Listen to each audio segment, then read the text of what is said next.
Alors, merci d'être avec nous, chèrement, pour recevoir deux femmes, deux féministes universalistes qui n'ont cessé d'apporter leur pierre à l'édifice des droits des femmes pour une égalité de fait et non de façade. Toutes les deux ont des parcours fascinants et j'ai beaucoup appris sur Luce. Ma chère Luce, cher André, merci d'avoir accepté simplement d'animer cette rencontre qui fait partie de la vie associative de PDF Québec. Alors, on commence par quelques chiffres pour fixer les idées. Ils sont approximatifs parce que la réalité, non seulement est difficile à connaître, mais elle est fluctuante, elle diffère d'un pays à l'autre et même, on peut dire, d'une année à l'autre. Mais en gros, on peut dire que chaque jour, environ 6000 femmes sont excisées dans le monde, soit en gros, chaque année, près de 3 millions. Autrement dit, où que ce soit, une petite fille est victime de mutilation génitale toutes les 10 secondes. Et autrement dit encore, depuis que nous avons commencé à vous parler, 6 nouvelles excisions ont été pratiquées. On sait que les MGF dans le monde ont été interdites par l'Organisation des Nations Unies par une motion qui était adoptée le 20 décembre 2012. Alors, comme André l'a déjà dit, les chiffres sont très difficiles à collecter parce qu'on sait que ces pratiques ont plutôt tendance à se répandre dans le monde compte tenu de la situation de l'immigration actuelle, mais aussi compte tenu du fait que dans certains pays, c'est interdit, mais ça se fait quand même en cachette. On peut aussi essayer de voir quelle est la répartition dans le monde. On sait qu'elle se pratique en Égypte et au Moyen-Orient, c'est-à-dire Iran, Irak, Yémen, en Asie, en Indonésie, en Malaisie, en Inde, au Pakistan, au Bhoutan, en Afrique, dans des communautés musulmanes, chrétiennes, animistes et dans la communauté juive des Falachas en Éthiopie. Oui. Autrement dit, avec toutes les migrations que l'on connaît aujourd'hui, on peut dire qu'on les trouve de plus en plus partout dans le monde, dans tous les continents, tous les pays. Voilà une photo. L'OMS distingue 4 types de mutilation génitale féminine. Bon, la clitoridectomie, où il y a seulement une partie du clitoris qui est coupée, enlevée, qui est prélevée. Le type 2, l'excision, où on enlève absolument tout, le clitoris, même les petites lèvres, dépendamment de l'endroit ou de la personne qui pratique l'excision. Ensuite, le type 3, qui est l'infibulation, qu'on appelle aussi excision pharaonique. Ça, c'est la coupure des petites lèvres, des grandes lèvres, de trous, et puis même rétrécissement de l'orifice, qui laisse difficilement passer les menstrues ou bien le sang des menstruations ou même l'urine.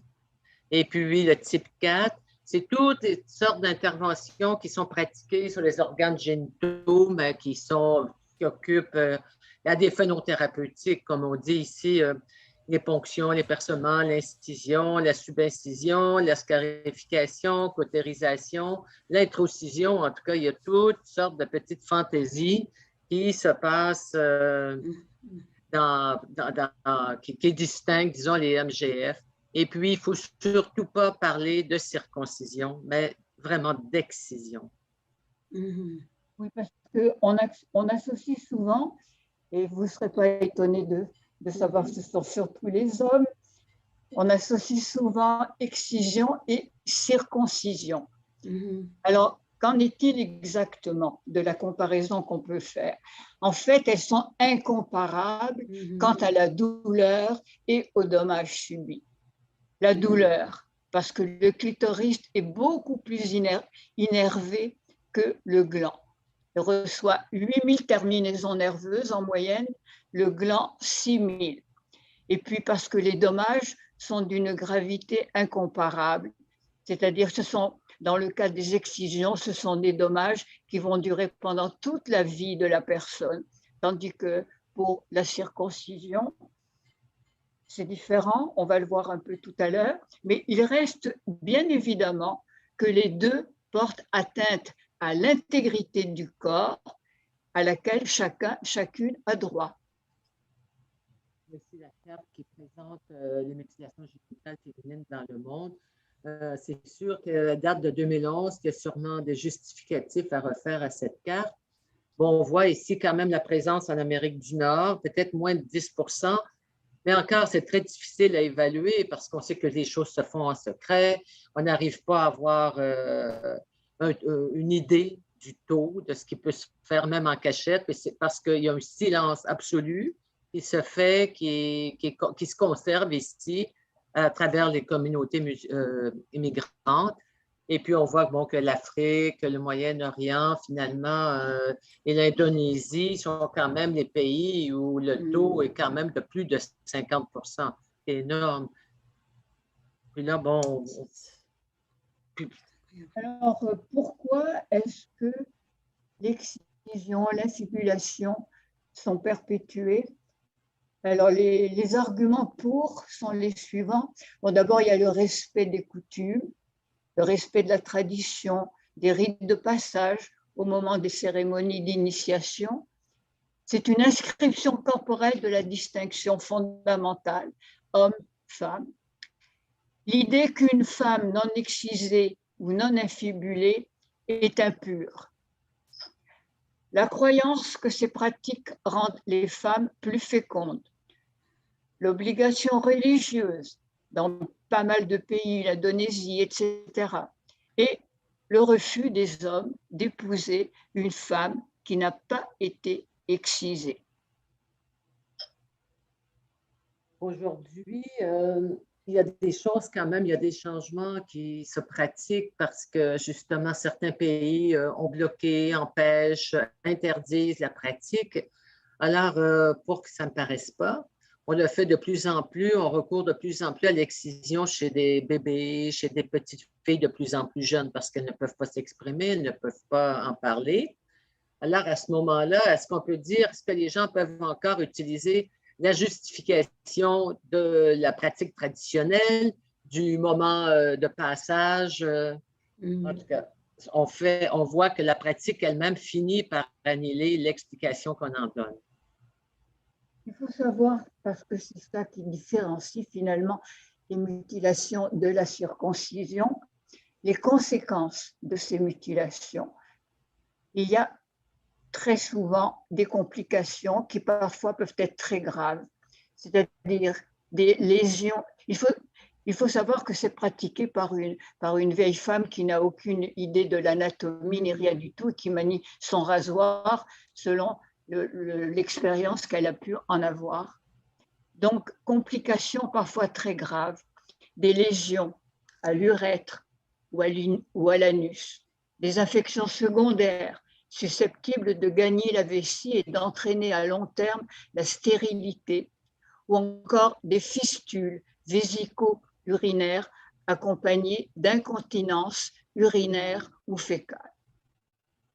À l'accouchement, autre série de conséquences, déchirures, lacération périnéale, retard dans le travail, inertie utérine, lésions cérébrales importantes affectant le fœtus, voire la mort fœtale. Parfois, il y a accolement involontaire des petites lèvres, la formation de kéloïdes, c'est-à-dire des cicatrices qui ne sont pas du tout homogènes et qui sont fort gênantes, de kystes, d'infections pelviennes chroniques qui peuvent entraîner des cas de dyspareunie, c'est-à-dire qu'à l'accouchement, il y a des difficultés, et des fissures anales. Il peut y avoir également une contamination particulièrement fréquente par le virus du sida. Et au plan de la sexualité à proprement parler, une diminution du plaisir psychologique, il peut y avoir des douleurs lors des rapports et puis plus globalement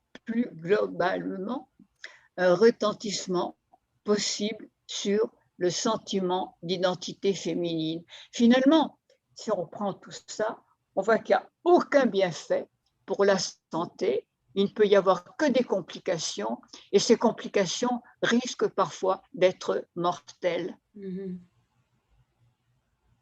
Là, on veut parler du docteur Foldès parce que c'est un médecin et le co-inventeur avec un autre urologue, Jean-Antoine Robin, d'une méthode chirurgicale, une méthode de réparation qui permet de réparer les dommages causés par l'excision ou même l'infibulation. Aujourd'hui, presque nous avons tous entendu parler probablement du travail du docteur Mukwege qui est au Congo, qui est finalement menacé de mort et qui doit finalement, et qui est contraint de vivre dans son hôpital avec des gardes du corps. Parce qu'on dit qu'il a terni l'image du Congo en allant aux Nations Unies puis en parlant de la situation des femmes qui sont meurtries, blessées, tuées à cause de des petites guerres et des guerres qui sont toujours présentes au Congo.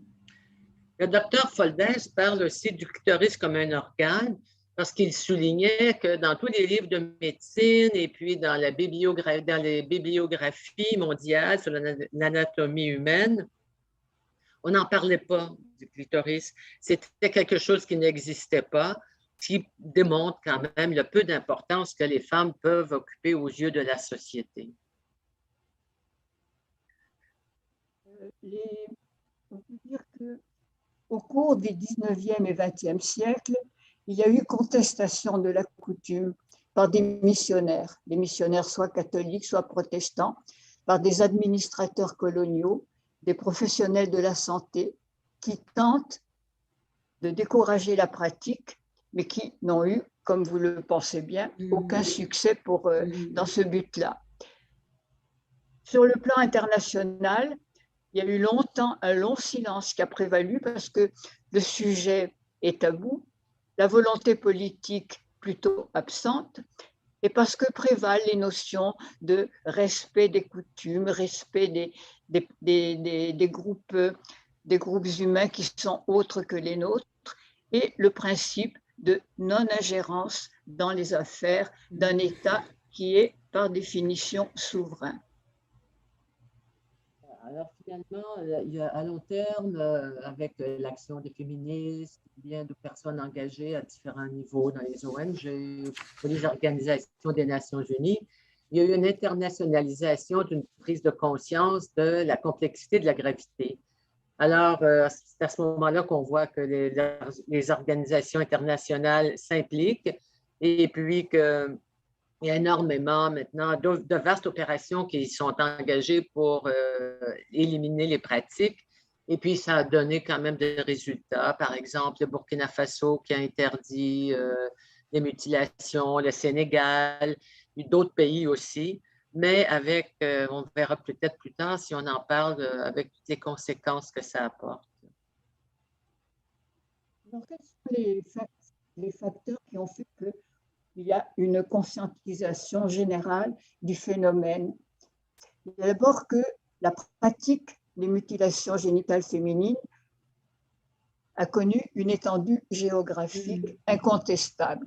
Il y a l'immigration de ces pratiques vers l'Occident.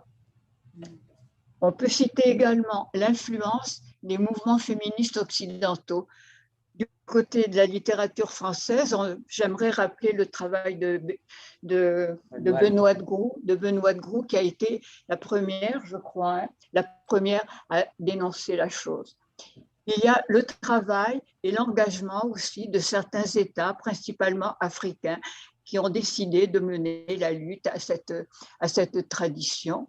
Et il y a le travail accompli par certaines ONG et des individus pour l'abolition de ces pratiques, ce qui fait que, en gros, peu à peu, l'existence même de ces pratiques a fini par être pas mal connue.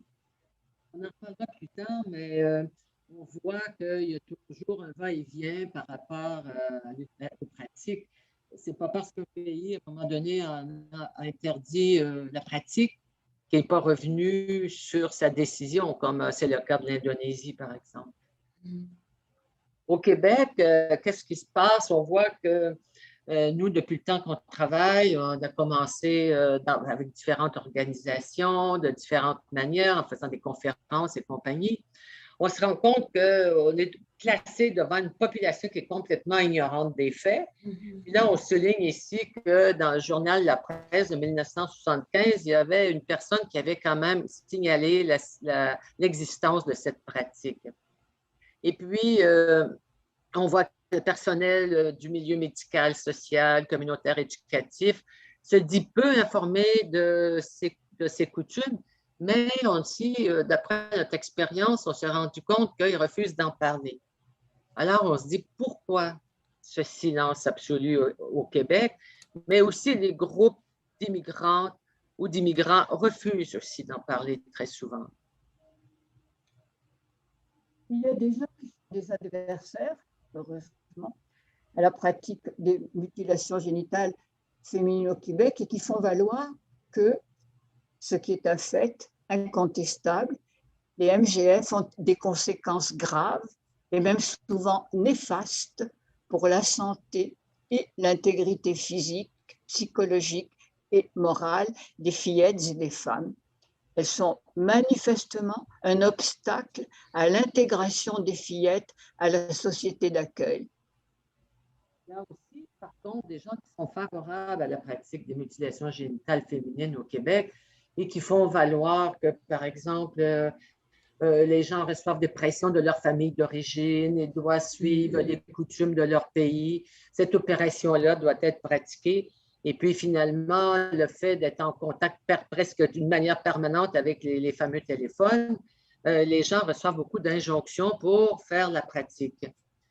Alors, il y en a qui vont dire aussi qu'il y a une ingérence de la part du pays d'accueil et puis qu'il faut respecter les traditions qui sont perpétuées par de telles pratiques.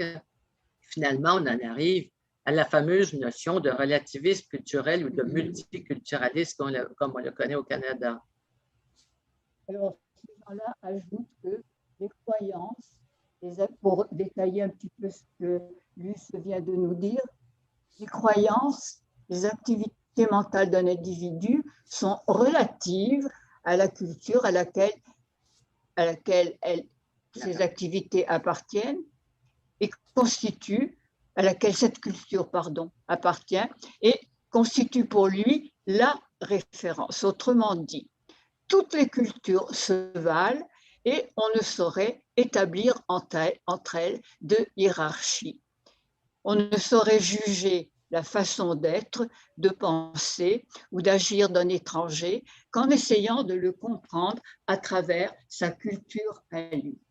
C'est ce qu'on appelle le relativisme culturel.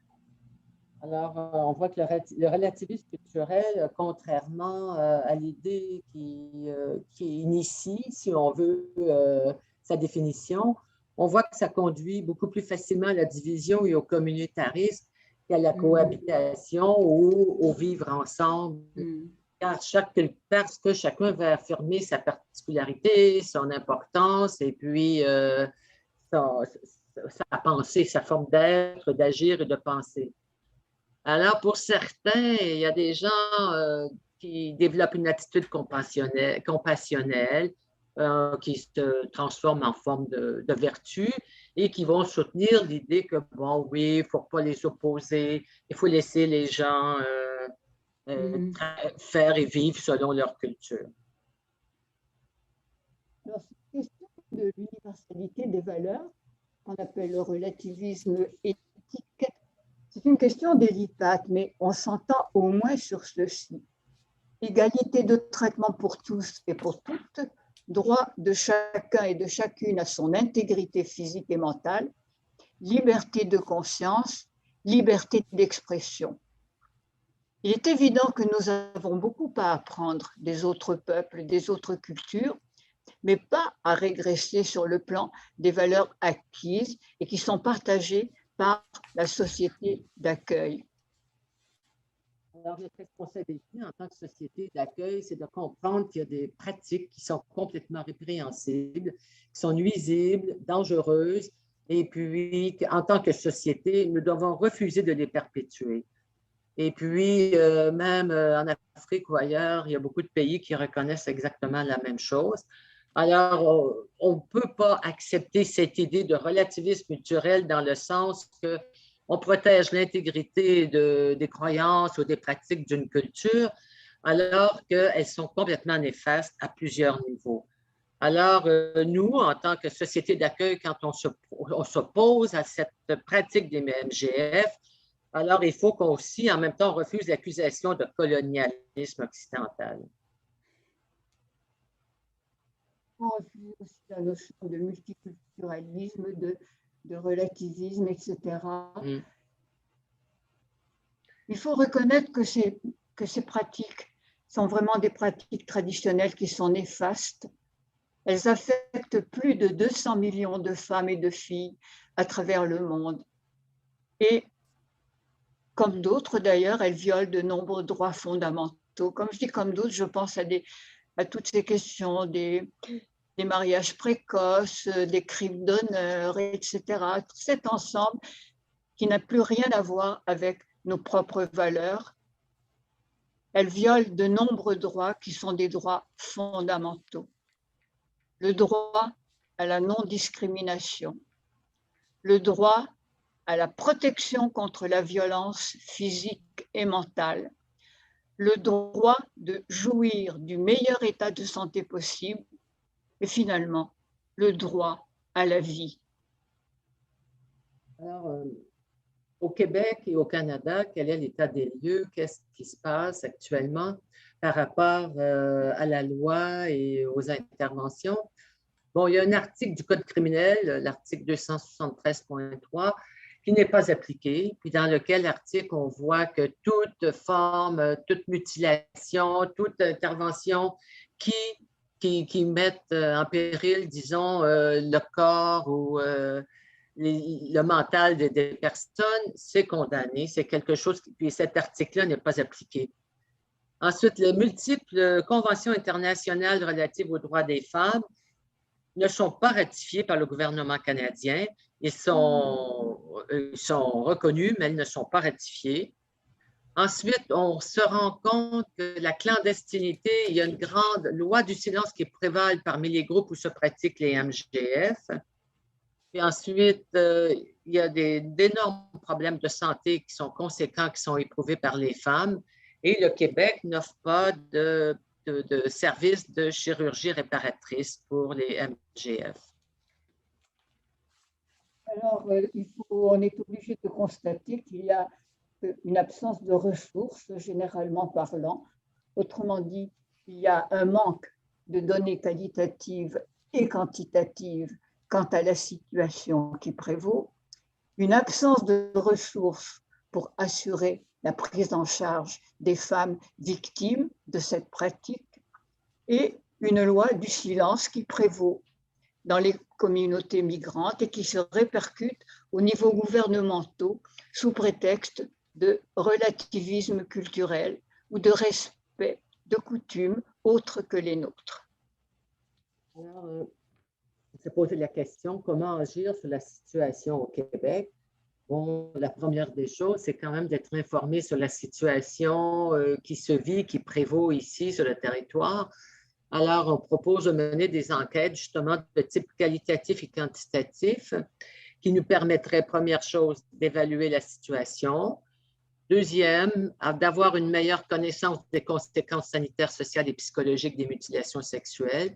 Et ensuite, de pouvoir élaborer des programmes et des propositions pour la prise en charge des femmes mutilées qui vivent au Québec. Donc, ce que nous proposons, c'est que les mutilations génitales féminines soient considérées comme un problème de santé publique, et ceci en mettant en place les éléments suivants. L'aspect légal, au niveau légal et social, la première des choses, c'est de s'assurer que la législation qui existe soit appliquée. Par exemple, les immigrants, quand ils arrivent, ils doivent être informés par les agents de l'immigration qui les reçoivent de l'interdiction de la pratique et puis aussi qu'on les mette au courant des conséquences. Et surtout, On sait que ça se passe sur le territoire, et il faudrait que ça soit véritablement appliqué. Et puis ensuite, on propose que sur le territoire du Québec, pour le moment au Québec, il y ait des programmes, des mouvements de lutte qui soient mis en place, parce que ça se fait partout. Donc, informer, premier point, éduquer, deuxième point, et communiquer. C'est-à-dire, plus précisément, mener des campagnes de prévention et de sensibilisation pour changer les perceptions culturelles et les croyances relatives aux mutilations. Deuxième point, reconnaître les mutilations comme une violation des droits humains, une violation qui a des conséquences néfastes. Parce que toutes les complications dont nous avons parlé, elles poursuivent les femmes tout au long de leur vie. Il ne s'agit pas juste d'une époque, il s'agit de toute leur vie qui est mise en cause. Troisième point, développer des mécanismes de médiation avec les familles et les proches de la victime potentielle. Il y a une nécessité de faire un immense travail de prévention. Et puis, bon, soit en développant des programmes et puis en intervenant auprès des groupes. Mais on voit ici que l'important, c'est que toutes les personnes qui se retrouvent près des communautés immigrantes sont concernées, les agents du ministère de l'Immigration, de la Justice, les intervenants des services médico-sociaux, ensuite toutes les personnes qui interviennent dans le milieu de l'éducation, des services de garde, de loisirs, des sports, et enfin, finalement, tout ce qui se trouve est en relation avec les jeunes ou les personnes ou les gens qui sont issus des communautés où ces pratiques prévalent encore. Il faudrait assurer la prise en charge sanitaire des femmes qui ont subi de telles mutilations. Il faudrait également proposer des services de chirurgie réparatrice pour les femmes qui le désirent et en plus que ces interventions soient remboursées par la RAMQ. Surtout, interdire toute médicalisation de toutes les formes de mutilation.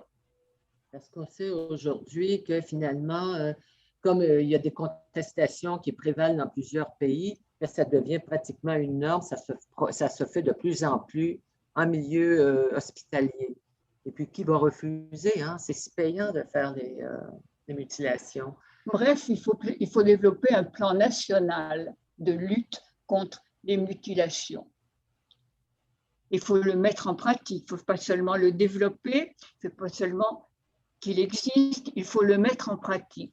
Il faut renforcer l'arsenal juridique et mettre en place des centres de prévention et de soutien aux victimes.